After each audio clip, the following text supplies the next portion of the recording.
தூத்துக்குடியில் இன்று காலை நடைபெறும் ரோட் ஷோவில் பங்கேற்கும் முதலமைச்சர் ஸ்டாலின் பின்னர் காமராஜ் கல்லூரியில் நடைபெறும் விழாவில் கலந்து கொண்டு புதுமை பெண் விரிவாக்க திட்டத்தை தொடங்கி வைக்கிறார்.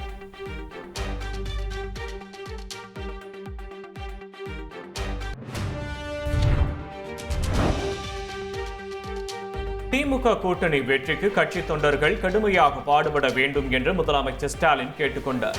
தூத்துக்குடியில் மாவட்ட திமுக நிர்வாகிகளுடனான கலந்தாய்வு கூட்டம் அக்கட்சி தலைவரும் முதலமைச்சருமான ஸ்டாலின் தலைமையில் நடைபெற்றது. அப்போது பேசிய அவர் 2026 சட்டமன்ற தேர்தலில் தூத்துக்குடி மாவட்டத்தில் உள்ள 6 தொகுதிகளிலும் திமுக கூட்டணி வெற்றி பெற வேண்டும் என்றும் இதற்காக கட்சி நிர்வாகம் மற்றும் தொண்டர்கள் கடுமையாக உழைக்க வேண்டும் என்றும் கேட்டுக்கொண்டார். தொடர்ந்து தூத்துக்குடி பாளையங்கோட்டை சாலையில் காத்திருந்த பொதுமக்கள் வழங்கிய புத்தகம், சால்வை உள்ளிட்டவற்றை பெற்றுக்கொண்டார்.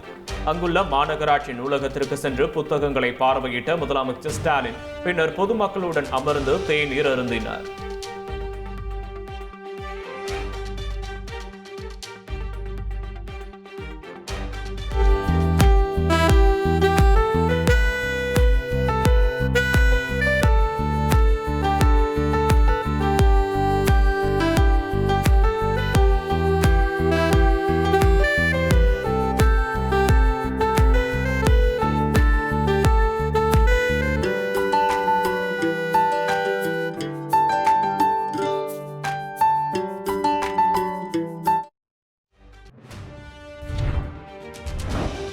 முதலமைச்சர் ஸ்டாலின் இன்று மாலை திருவள்ளுவர் சிலை வெள்ளி விழா நிகழ்ச்சியில் கலந்து கொள்கிறார். 3 நாள் பயணமாக தென் மாவட்டங்களுக்கு சென்றுள்ள முதலமைச்சர் ஸ்டாலின் இன்று காலை 10 மணிக்கு காமராஜர் கலைக்கல்லூரிக்கு செல்கிறார்.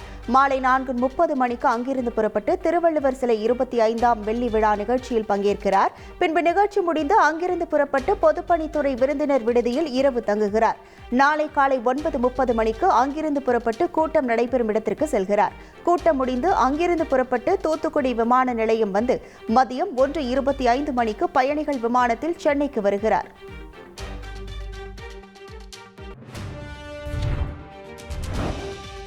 மழை வெள்ள பாதிப்புகளுக்கு மத்திய அரசு உரிய நிதி வழங்காததால் தமிழக அரசு கடும் நிதி சுமையில் இருப்பதாகவும், எனவே பொங்கல் தொகுப்புடன் நிதி வழங்க இயலவில்லை என்றும் அமைச்சர் தங்கம் தென்னரசு தெரிவித்துள்ளார்.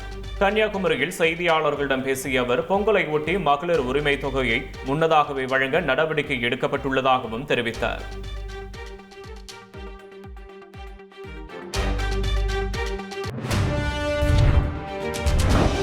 பொங்கல் பரிசு தொகுப்புக்காக பன்னீர் கரும்புகளை இடைத்தரகர்கள் இல்லாமல் அதிகாரிகள் நேரடியாக கொள்முதல் செய்ய வேண்டும் என கரும்பு விவசாயிகள் கோரிக்கை விடுத்துள்ளனர்.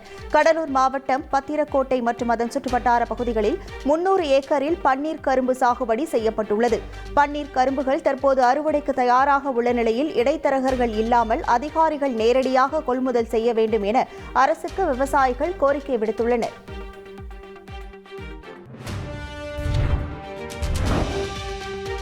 தமிழ்நாட்டில் 5 IAS அதிகாரிகளுக்கு பதவி உயர்வளித்து தமிழக அரசு உத்தரவிட்டுள்ளது. முதலமைச்சரின் செயலாளராக உள்ள உமாநாத் IAS முதலமைச்சரின் முதன்மை செயலாளராக பதவி உயர்வு பெற்றுள்ளார். பிற்படுத்தப்பட்டோர் நலத்துறை முதன்மை செயலாளராக TN வெங்கடேஷும், தமிழக ஆளுநர் மாளிகையின் முதன்மை செயலாளராக கிர்லோஷ்குமாரும் நியமனம் செய்யப்பட்டுள்ளனர். தமிழ்நாடு தொழில் வளர்ச்சிக் கழக மேலாண் இயக்குநராக சந்தீப் நந்தூரி IAS நியமிக்கப்பட்டுள்ளார். மேலும் தமிழ்நாடு திறன் மேம்பாட்டுக் கழகத்தின் மேலாண் இயக்குநராக இன்னசென்ட் திவ்யாவும், தமிழ்நாடு ஆதி திராவிடர் வீட்டு வசதி மேம்பாட்டுக் கழக மேலாண் இயக்குநராக KS கந்தசாமியும் நியமனம் செய்யப்பட்டுள்ளனர்.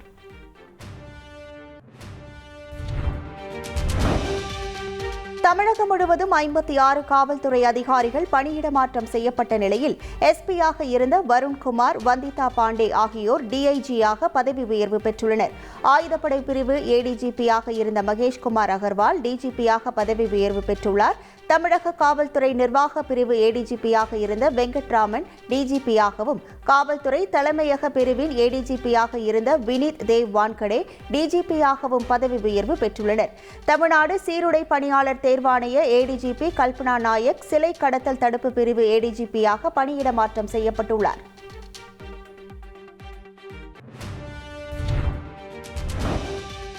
சென்னை அண்ணா பல்கலைக்கழக வளாகத்தில் மாணவி பாலியல் வன்கொடுமை செய்யப்பட்ட விவகாரம் தொடர்பாக தேசிய மகளிர் ஆணைய குழுவினர் இன்று விசாரணையை தொடங்க உள்ளனர். இதையொட்டி தேசிய மகளிர் ஆணைய உறுப்பினர் மம்தா குமாரி கொல்கத்தாவிலிருந்து விமானம் மூலம் சென்னை வந்தார். இதேபோல் விசாரணை குழுவில் உள்ள ஓய்வு பெற்ற IPS அதிகாரி பிரவீன் தீக்ஷித் புனேவிலிருந்து சென்னை வந்தார். இருவரும் விமான நிலையத்திலிருந்து சேப்பாக்கத்தில் உள்ள அரசினர் விருந்தினர் மாளிகைக்கு புறப்பட்டு சென்றனர். அண்ணா பல்கலைக்கழகத்தில் தேசிய மகளிர் ஆணைய குழுவினர் இன்று விசாரணை நடத்த உள்ளனர்.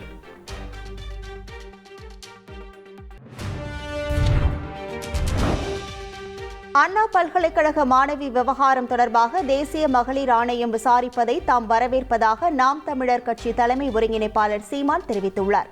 சென்னை விமான நிலையத்தில் செய்தியாளர்களை சந்தித்த அவர், சரியான நேர்மையான அமைப்பு விசாரித்தால்தான் உண்மை தெரியவரும் என கூறினார்.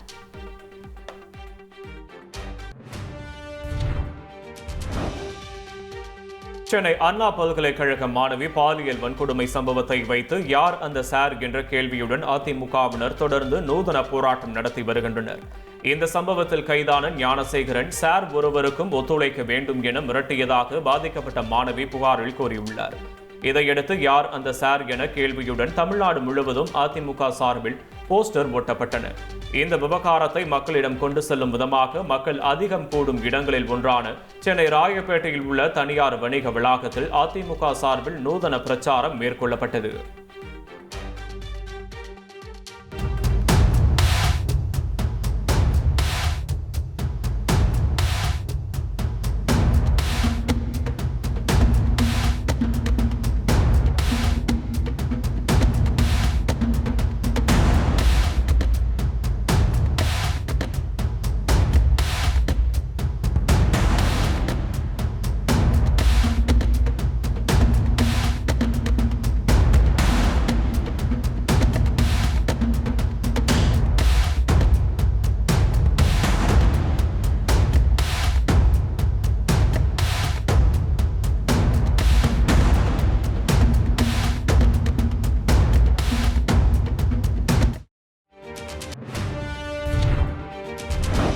அண்ணா பல்கலைக்கழக சம்பவத்தில் யார் அந்த சார் என்கிற கேள்வியை முன்னிறுத்தி அதிமுக IT விங் சார்பாக சென்னையில் நடைபெற்ற நூதன போராட்டத்திற்கு பாஜக மாநில தலைவர் அண்ணாமலை பாராட்டு தெரிவித்துள்ளார்.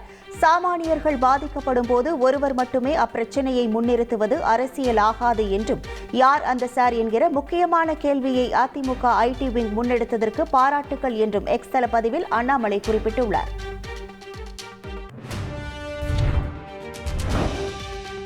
வேலூர் மாவட்டம் குடியாத்தத்தில் திமுக பொதுக்கூட்டம் நடைபெற்றது.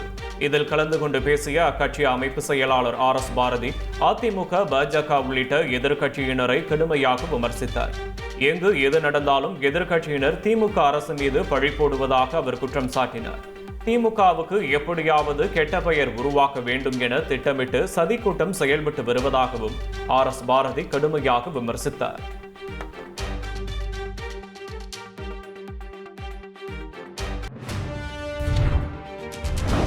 பெண்களுக்கு பாதுகாப்பு அரணாக நிற்பேன் என தமிழக வெற்றிக் கழக தலைவர் விஜய் தனது கைப்பட கடிதம் எழுதியுள்ளார்.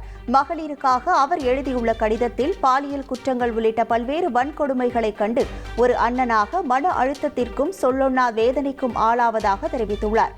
யாரிடம் உங்கள் பாதுகாப்பை கேட்பது என விரக்தியுடன் கேள்வி எழுப்பியுள்ள விஜய், ஒரு அண்ணனாகவும் அரணாகவும் எல்லா சூழல்களிலும் நிச்சயமாக பெண்களுடன் உறுதியாக நிற்பேன் என குறிப்பிட்டுள்ளார். எதை பற்றியும் கவலை கொள்ளாமல் கல்வியில் கவனம் செலுத்துங்கள் என விஜய் அன்பு வேண்டுகோள் விடுத்துள்ளார்.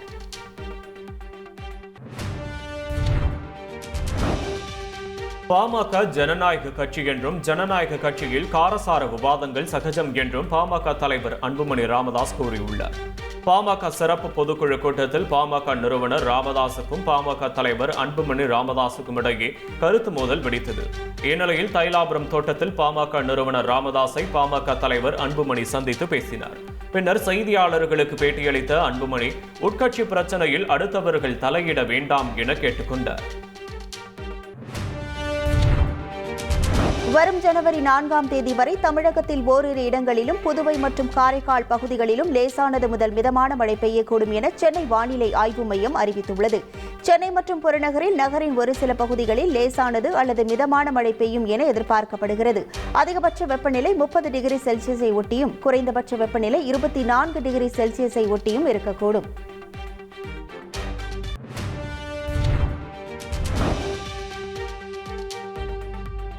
தமிழகம் மற்றும் புதுச்சேரியைச் சேர்ந்த பல்வேறு பகுதிகளில் லேசான மழை பொழிவு இருந்தது. புதுச்சேரி கடற்கரை சாலை, உப்பளம், காமராஜ் நகர், திலாசுப்பேட்டை, லாஸ்பேட்டை உள்ளிட்ட பல்வேறு பகுதிகளில் விட்டு மழை பெய்தது. செங்கல்பட்டு மாவட்டம் திருக்கழுக்குன்றம், கல்பாக்கம், திருவாரூர் மாவட்டம் திருத்துறைப்பூண்டி, ஆலந்தம்பாடி, மணலி, கச்சனம், வேலூர் உள்ளிட்ட பகுதிகளில் பரவலாக மழை பெய்தது.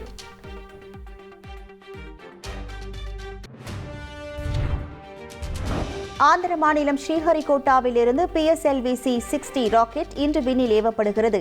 இதற்கான 25 மணி நேர கவுண்ட் டவுன் நேற்று இரவு 8:58 மணிக்கு தொடங்கியது. ஸ்பேடெக்ஸ் A மற்றும் B என தலா 220 கிலோ எடை கொண்ட 2 சிறிய செயற்கைக்கோள்களை இந்த ராக்கெட் சுமந்து செல்கிறது. பூமியிலிருந்து 470 கிலோமீட்டர் உயரத்தில் வெவ்வேறு சுற்றுவட்ட பாதைகளில் 2 செயற்கைக்கோள்களும் நிலைநிறுத்தப்படுகிறது.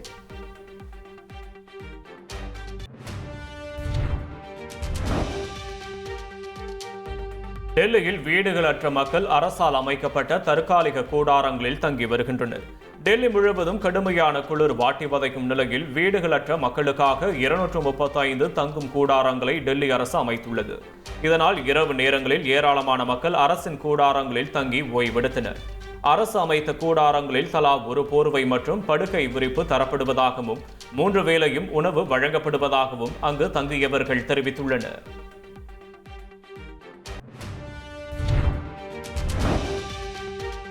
கேரள ஆளுநரின் வழியனுப்பு நிகழ்ச்சியை முதலமைச்சர் பினராயி விஜயனும் அமைச்சர்களும் புறக்கணித்தனர். கேரள ஆளுநராக பொறுப்பு வகித்து வந்த RF முகமது கானின் பதவிக்காலம் 5 ஆண்டுகள் நிறைவடைந்ததை அடுத்து அவர் பீகார் ஆளுநராக நியமிக்கப்பட்டார். இதையடுத்து திருவனந்தபுரத்தில் உள்ள ராஜ்பவனிலிருந்து RF முகமது கான் டெல்லி புறப்பட்டு சென்றார். அவரது வழியனுப்பு நிகழ்ச்சியில் முதலமைச்சர் பினராயி விஜயனோ அமைச்சர்களோ பங்கேற்கவில்லை. மாறாக தலைமை செயலாளர் சாரதா முரளிதரன், திருவனந்தபுரம் மாவட்ட ஆட்சியர் உள்ளிட்ட அதிகாரிகள் மட்டுமே சென்றனர்.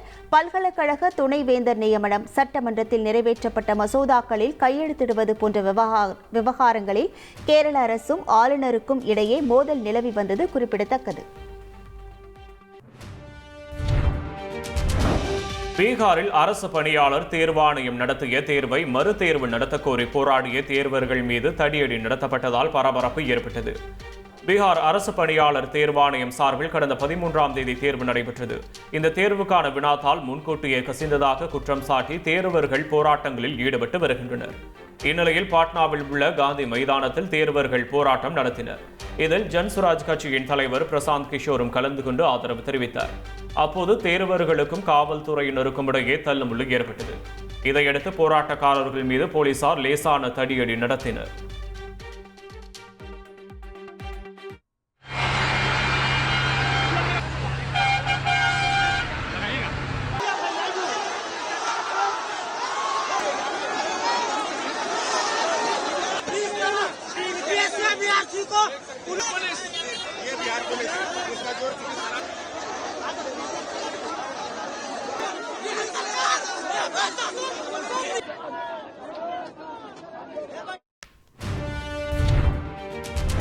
இஸ்ரேல் பிரதமர் பெஞ்சமின் நெதன்யாகு அறுவை சிகிச்சைக்காக ஜெருசலேம் நகரில் உள்ள மருத்துவமனையில் அனுமதிக்கப்பட்டுள்ளார்.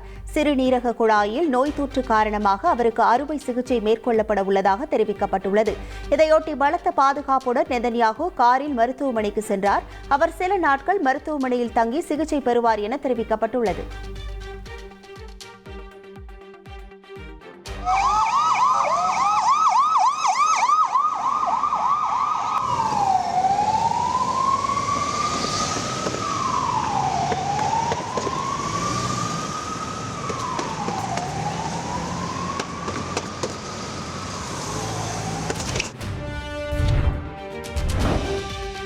தென்கொரியாவில் திடீரென விமானம் வெடித்து சிதறி விபத்திற்குள்ளானதில் பலியானவர்கள் எண்ணிக்கை 179 அதிகரித்துள்ளது.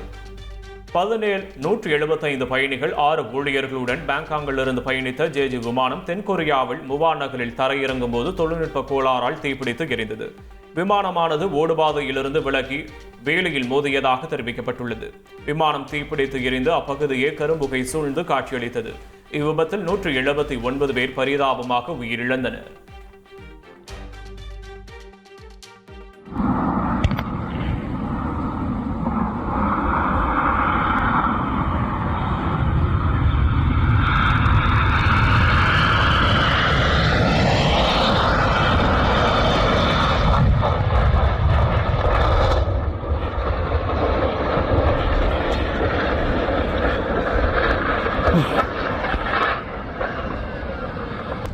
큰일이네.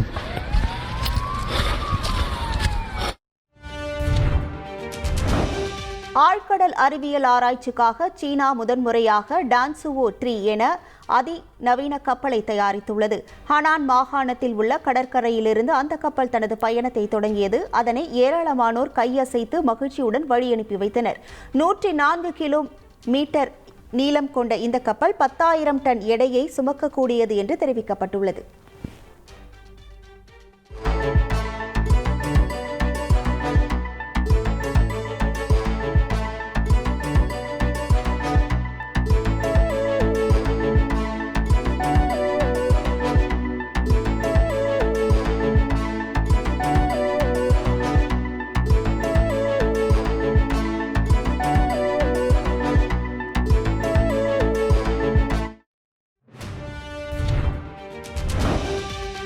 மெல்பர்ன் டெஸ்ட் போட்டியில் இந்தியா வெற்றி பெற 340 ரன்களை ஆஸ்திரேலியா இலக்காக நிர்ணயித்துள்ளது. பிஜிடி தொடரின் 4வது டெஸ்ட் போட்டியில் 105 ரன்கள் முன்னிலையுடன் ஆஸ்திரேலியா 2வது இன்னிங்ஸை தொடங்கியது. 4ஆம் நாள் ஆட்ட நேர முடிவில் ஆஸ்திரேலியா 9 விக்கெட்டுகள் இழப்பிற்கு 228 ரன்கள் எடுத்திருந்தது. இந்நிலையில் இன்று கடைசி நாள் ஆட்டம் தொடங்கிய சிறிது நேரத்திலேயே ஆஸ்திரேலியா 234 ரன்களுக்கு ஆட்டமிழந்தது. இந்திய அணி தரப்பில் பும்ரா 5 விக்கெட்டுகளையும் சிராஜ் 3 விக்கெட்டுகளையும் வீழ்த்தினார்.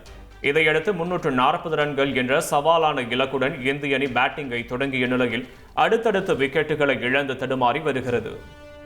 மெல்பர்ன் கிரிக்கெட் மைதானத்தில் அதிக ரசிகர்கள் கண்டு ரசித்த போட்டியாக பாக்ஸிங் டே டெஸ்ட் போட்டி வரலாறு சாதனை படைத்துள்ளது. 1936-37ஆம் ஆண்டில் நடந்த ஆஷஸ் போட்டியை ஒட்டுமொத்தமாக 3,50,534 பேர் நேரில் ரசித்ததே சாதனையாக இருந்து வந்தது. இந்நிலையில் இந்தியா ஆஸ்திரேலியா இடையேயான 4வது டெஸ்ட் போட்டி இந்த சாதனையை முறியடைத்துள்ளது. முதல் 2 நாட்களில் 1,72,000 பேரும் சனி மற்றும் ஞாயிற்றுக்கிழமைகளில் 1,26,000 பேரும் போட்டியை நேரில் பார்த்து ரசித்தனர்.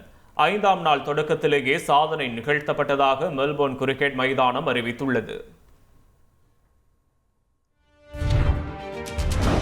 அமெரிக்காவில் நடைபெற்ற உலக ரேபிட் செஸ் சாம்பியன்ஷிப் தொடரின் மகளிர் பிரிவில் இந்திய வீராங்கனை கொனேரு ஹம்பி சாம்பியன் பட்டம் வென்று அசத்தியுள்ளார். 11வது மற்றும் கடைசி சுற்று போட்டியில் இந்தோனேஷியா வீராங்கனை கரிஷ்மா சுகந்தரை கொனேரு ஹம்பி வென்றார். 11 சுற்றுகளின் முடிவில் 8.5 புள்ளிகள் பெற்ற கொனேரு ஹம்பி முதலிடம் பிடித்து சாம்பியன் பட்டத்தை வசப்படுத்தினார். ஏற்கனவே கடந்த 2019ஆம் ஆண்டிலும் கொனேரு ஹம்பி ரேபிட் செஸ் தொடரில் சாம்பியன் பட்டம் வென்றது நினைவு கூறத்தக்கது.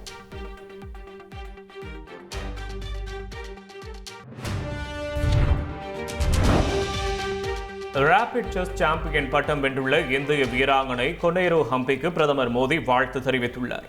இது தொடர்பாக எக்ஸ் தளத்தில் பதிவிட்டுள்ள பிரதமர் மோடி, கொனேரு ஹம்பியின் துணிவும் புத்திசாலித்தனமும் லட்சக்கணக்கானவர்களை தொடர்ந்து ஊக்குவிக்கிறது என்றும் வரலாற்று சிறப்புமிக்க வெற்றியை ஹம்பி வசப்படுத்தியுள்ளார் என்றும் குறிப்பிட்டுள்ளார். பிரபல மலையாள நடிகர் திலீப் சங்கர் ஹோட்டல் அறையில் சடலமாக மீட்கப்பட்டுள்ளார். கடந்த 2 நாட்களுக்கு முன்பு திருவனந்தபுரத்தில் உள்ள ஒரு ஹோட்டலில் அவர் அறை எடுத்து தங்கியுள்ளார். ஆனால் 2 நாட்களாக அவர் வெளியே வரவில்லை என்று கூறப்படும் நிலையில் அவரது அறையிலிருந்து துர்நாற்றம் வீசியுள்ளது. இதையடுத்து ஹோட்டல் ஊழியர்கள் கதவை திறந்து பார்த்த நிலையில் திலீப் சங்கர் சடலமாக கிடந்ததைக் கண்டு அதிர்ச்சி அடைந்தனர். தகவல் அறிந்து விரைந்த போலீசார் திலீப் சங்கரின் உடலை கைப்பற்றி விசாரணை மேற்கொண்டு வருகின்றனர்.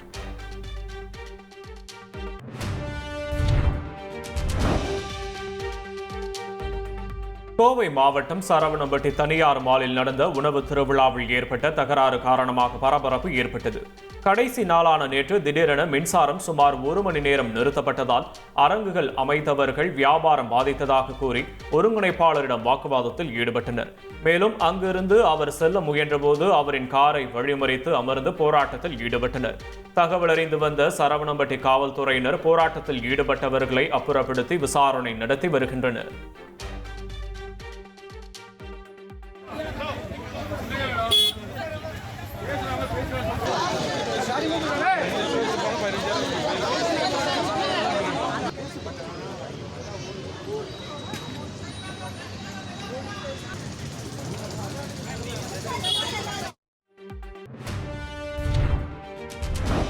பேருந்தை முந்தி செல்ல முயன்ற 17 வயது சிறுவன் பேருந்தின் சக்கரத்தில் சிக்கி உயிரிழந்த சம்பவம் சோகத்தை ஏற்படுத்தியுள்ளது.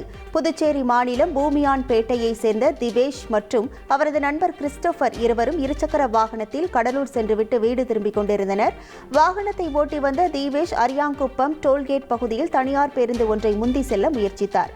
அப்போது நிலை தடுமாறி சாலையில் விழுந்த அவர் பேருந்தின் பின் சக்கரங்களில் சிக்கி தலை நசுங்கி சம்பவ இடத்திலேயே உயிரிழந்தார். படுகாயமடைந்த கிறிஸ்டோபர் மருத்துவமனையில் அனுமதிக்கப்பட்டிருந்த நிலையில் சிகிச்சை பலனின்றி உயிரிழந்தார்.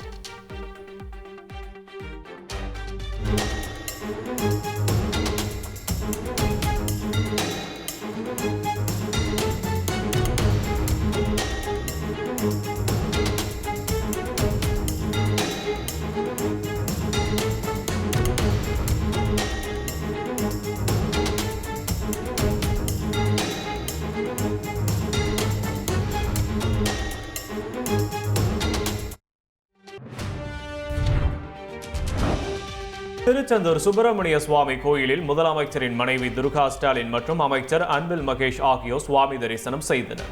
தூத்துக்குடி மாவட்டம் திருச்செந்தூரில் அமைந்துள்ள சுப்பிரமணிய சுவாமி கோயிலிற்கு நாள்தோறும் ஏராளமான பக்தர்கள் வந்து செல்கின்றனர். இந்த நிலையில் முதலமைச்சரின் மனைவி துர்கா ஸ்டாலின் சுப்பிரமணிய சுவாமி கோயிலிற்கு வருகை தந்தார். கடற்கரையில் கால் நனைத்த அவர் மூலவர் அபிஷேகம், ஷண்முகர், வள்ளி தெய்வானை ஆகியோரை வணங்கி சென்றார். முன்னதாக தமிழக கல்வித்துறை அமைச்சர் அன்பில் மகேஷ் கோயிலுக்கு வருகை தந்து சுவாமி தரிசனம் மேற்கொண்டார்.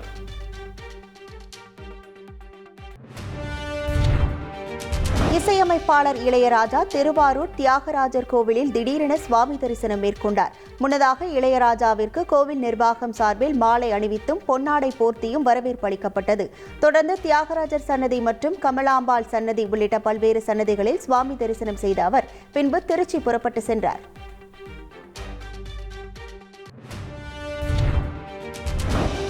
ஹனுமன் ஜெயந்தியையொட்டி நாமக்கல் கோயிலில் ஆஞ்சநேயருக்கு 1,08,000 வடைமாலை அலங்காரம் செய்யப்பட்டுள்ளது. இன்று பிற்பகல் ஆஞ்சநேயருக்கு தங்க கவச அலங்காரம் செய்யப்பட உள்ளது. ஆஞ்சநேய ஜெயந்தியை ஒட்டி பக்தர்கள் நீண்ட வரிசையில் காத்திருந்து தரிசனம் செய்து வருகின்றனர். பக்தர்களுக்கு குடிநீர் வசதி, கழிப்பிட வசதி, மருத்துவ வசதிகள் ஏற்பாடு செய்யப்பட்டுள்ளன. பாதுகாப்பு பணியில் 500 போலீசார் ஈடுபட்டுள்ளனர்.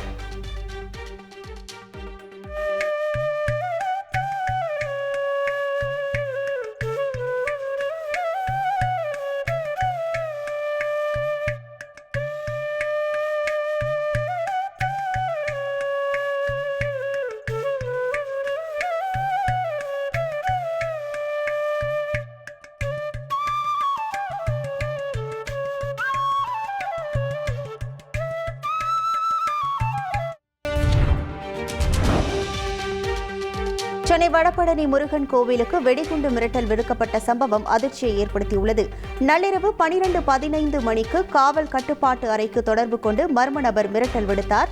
நள்ளிரவே போலீசார் கோவிலுக்கு சென்ற நிலையில் நடை மூடியிருந்ததால் கோவிலின் வெளிப்புறங்களில் சோதனையிட்டு காத்திருந்துள்ளனர். அதிகாலை நடை திறக்கப்பட்டதும் உள்ளே சென்று சோதனை நடத்திய போது வதந்தி என்பது தெரியவந்தது. மிரட்டல் விடுத்த நபர் குறித்து போலீசார் விசாரணை நடத்தி வருகின்றனர்.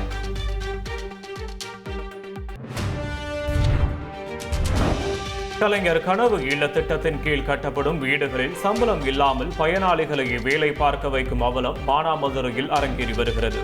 வீடுகளை கட்டித்தரும் பணியை எடுத்துள்ள தனிநபர் பயனாளிகளையே வேலை பார்க்க வைப்பதோடு வேறு வேலைக்கும் செல்லக்கூடாது என்று கூறுவதாக குற்றம் சாட்டுகின்றனர். சம்பளமும் கொடுக்காமல் வேறு ஆட்களை வைத்து வேலை பார்க்க வேண்டும் என்றால் 1 லட்சம் ரூபாய் லோன் போட்டு தருமாறு கூறுவதாகவும் வேதனை தெரிவித்துள்ளனர். சென்னை புத்தக காட்சியில் அமைந்துள்ள திருநங்கைகளின் புத்தக அரங்கு அனைவரின் கவனத்தையும் ஈர்த்துள்ளது. திருநங்கைகள் சமூகத்தில் நாள்தோறும் எதிர்கொள்ளும் பிரச்சினைகள், அவர்களின் வாழ்வியல் போராட்டங்கள் குறித்தான பதிவுகள், கட்டுரைகள், கவிதைகள் போன்றவை திருநங்கை பதிப்பகத்தில் காட்சிப்படுத்தப்பட்டுள்ளன. திருநங்கைகள் எதிர்கொள்ளும் வாழ்வியல், உரிமையியல் பிரச்சினைகள் குறித்து இந்த புத்தகங்களின் வாயிலாக தெரிந்து கொள்ள முடியும் என அரங்கம் அமைத்துள்ள திருநங்கைகள் தெரிவித்துள்ளனர். சென்னையில் காவலர் தன்னை ஏமாற்றி பண மோசடி செய்ததாக புகார் தெரிவித்து பாதிக்கப்பட்ட பெண் காவல் நிலையத்தில் போராட்டத்தில் ஈடுபட்டதால் பரபரப்பு ஏற்பட்டது.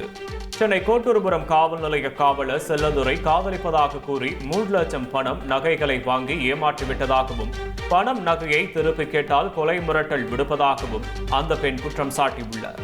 இது தொடர்பாக வடபழனி காவல் நிலையத்தில் புகார் அளித்தும் நடவடிக்கை எடுக்கப்படவில்லை என அந்த பெண் கூறியுள்ளார். ஓமலூர் அருகே மது அருந்திவிட்டு சாமி சிலையை உடைத்த போதை வாலிபர்கள் 3 பேர் போலீசில் ஒப்படைக்கப்பட்டனர்.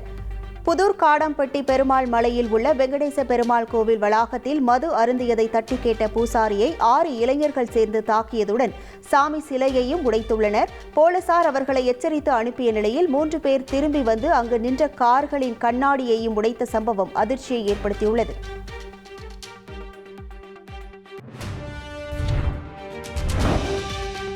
திருப்பரங்குன்றத்தில் மதுபோதையில் தவித்த குரங்கை சமூக ஆர்வலர் வீட்டில் வைத்து பாதுகாத்துள்ளார்.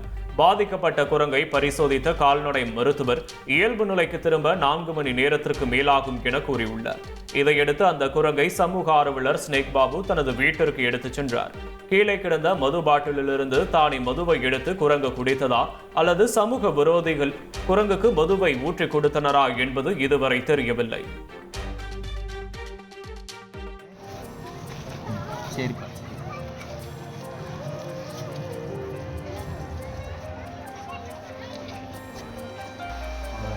நீங்கள் கொஞ்சம் நேரம் கழிச்சு சாப்பிடுங்க.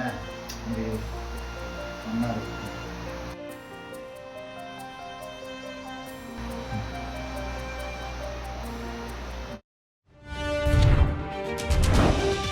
திருவண்ணாமலை மாவட்டம் போலூர் பகுதியில் சிறுத்தை நடமாட்டம் உறுதி செய்யப்பட்டுள்ள நிலையில் சிசிடிவி கேமரா உதவியுடன் சிறுத்தையை தேடும் பணி தீவிரமாகியுள்ளது. சிறுத்தை நடமாட்டம் காரணமாக இரவு நேரங்களில் கிராம மக்கள் வெளியில் வர வேண்டாம் என வனத்துறையினர் எச்சரித்துள்ளனர். தற்போது சிறுத்தையை தேடும் பணி தீவிரமாக நடைபெற்று வருகிறது. அஜித் குமார் நடித்துள்ள குட் பேட் அகலி படத்தின் அனைத்து பணிகளும் முடிந்துவிட்டதாக இயக்குனர் ஆதிக் ரவிச்சந்திரன் தெரிவித்துள்ளார். குட் பேட் அகலி படத்தின் டப்பிங் பணிகள் நிறைவடைந்த நிலையில் அஜித் குமாருடன் எடுத்த புகைப்படத்தை சமூக வலைதளத்தில் ஆதிக் ரவிச்சந்திரன் பகிர்ந்துள்ளார். அதில் ஒவ்வொரு ஆண்டும் அஜித் குமாரின் குரலை திரையரங்கில் கேட்க காத்திருந்ததாகவும், தற்போது அவருடன் பணியாற்றவும் அவர் டப் செய்வதை அருகிலேயே இருந்து பார்த்துவிட்டதாகவும் மகிழ்ச்சி தெரிவித்துள்ளார். நல்லக்கண்ணுவின் வாழ்க்கை வரலாறு பாடப்புத்தகத்தில் இடம்பெற வேண்டும் என நடிகர் விஜய் சேதுபதி வலியுறுத்தியுள்ளார். சென்னை கலைவாணர் அரங்கில் நடைபெற்ற இந்திய கம்யூனிஸ்ட் கட்சியின் மூத்த தலைவர் நல்லக்கண்ணுவின் 100ஆண்டு விழாவில் பங்கேற்று பேசிய விஜய் சேதுபதி, விடுதலை 2 படத்தில் நடித்தது நல்லக்கண்ணுவை பற்றி அறிந்து கொள்ள உதவியாக இருந்ததாக குறிப்பிட்டார்.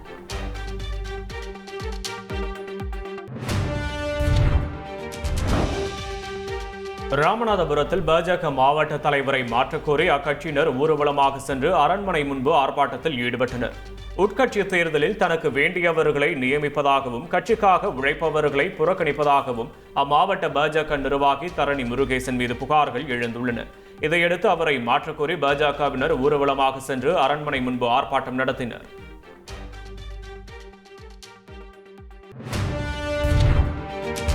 தருமபுரி மாவட்டம் காரிமங்கலம் அருகே காதலனுடன் வாழ்ந்த 17 வயது சிறுமிக்கு குழந்தை பிறந்துள்ளதால் போலீசார் வழக்கு பதிவு செய்துள்ளனர். காரிமங்கலத்தை சேர்ந்த கூலி தொழிலாளியின் 17 வயது மகள் 12ஆம் வகுப்பு படித்து வந்தார். சிறுமியும் அதே பகுதியைச் சேர்ந்த தமிழ் மாறன் என்ற இளைஞரும் காதலித்து வந்தனர். இவர்களின் காதலுக்கு பெற்றோர் எதிர்ப்பு தெரிவித்ததால் கடந்த ஆண்டு நவம்பர் மாதம் இருவரும் கோவிலில் திருமணம் செய்து கொண்டு ஒன்றாக வாழ்ந்து வந்தனர். இதில் கர்ப்பமடைந்த மாணவிக்கு கடந்த 11ஆம் தேதி தருமபுரி அரசு மருத்துவமனையில் பெண் குழந்தை பிறந்தது. இதுகுறித்து பாலக்கோடு மகளிர் காவல் நிலைய போலீசார் வழக்கு பதிவு செய்து விசாரித்து வருகின்றனர். சென்னை அடுத்த பம்மல் பகுதியில் வணிகர்களை மிரட்டி பணம் வாங்கிய போலி போலீஸை நிஜ போலீசார் அதிரடியாக கைது செய்தனர். விசாரணையில் அவர் ஸ்ரீபெரும்புதூர் வெங்காடு கிராமத்தைச் சேர்ந்த முரளி என்பதும், ஸ்ரீபெரும்புதூர் அருகில் உள்ள ஒரு நிறுவனத்தில் காவலாளியாக வேலை பார்ப்பதும் தெரியவந்தது. சங்கர் நகர் போலீசார் முரளியை கைது செய்யும் போது அவர் உண்மையான போலீஸ் போல் யூனிஃபார்மில் இருக்கும் என்னை அசிங்கப்படுத்தாதீர்கள் என்று மிரட்டல் தொனியில் பேசியது வியப்பை ஏற்படுத்தியுள்ளது.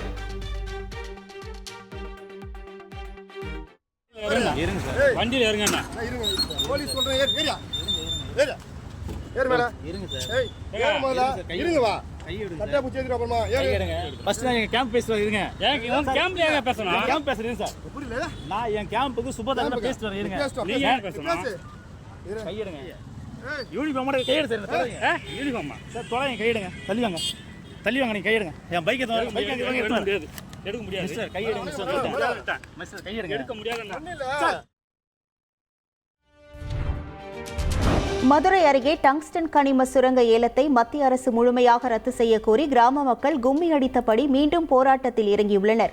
கேசம்பட்டி கிராமத்தில் நடைபெற்ற இந்த போராட்டத்தில் அரிட்டாப்பட்டி, கிடாரிப்பட்டி உள்ளிட்ட சுற்றுவட்டார பகுதிகளில் உள்ள 500 ஏக்கர் பரப்பிலான பல்லுயிர் வாழும் இடங்களை தவிர்த்து மற்ற இடங்களில் சுரங்கம் அமைக்க மத்திய அரசு உத்தரவிட்டதற்கு எதிர்ப்பு தெரிவிக்கப்பட்டது.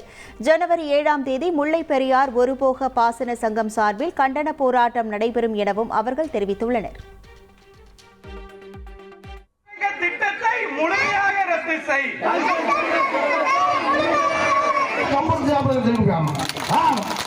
ரேஷன் கார்டு நீ ஆர்வம் இருக்கணுங்க.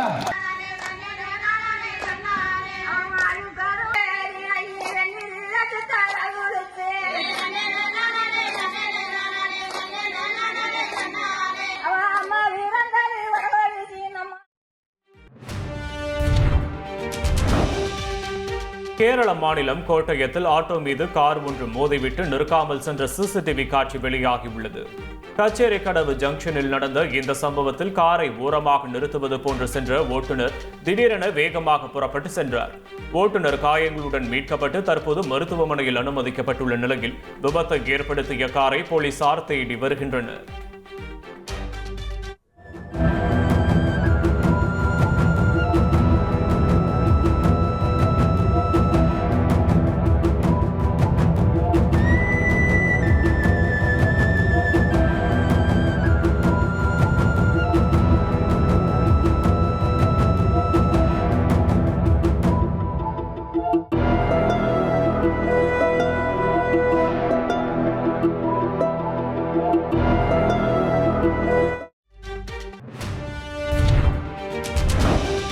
வகுப்பறையில் ஆசிரியர் ஆபாச படம் பார்த்ததை கண்டுபிடித்த 8 வயது சிறுவனின் தலையை அந்த ஆசிரியர் சுவரில் மோத வைத்த அதிர்ச்சிகர சம்பவம் உத்தரப்பிரதேச மாநிலத்தில் நிகழ்ந்துள்ளது.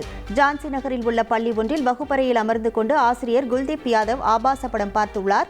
இதனை பார்த்த 8 வயது மாணவன் தன் சக நண்பர்களுடன் சேர்ந்து பேசி சிரித்ததை கண்டு ஆத்திரமடைந்த குல்தீப் யாதவ் சிறுவனின் தலையை சுவரில் பலமாக மோதியதுடன் கடுமையாக தாக்கியுள்ளார்.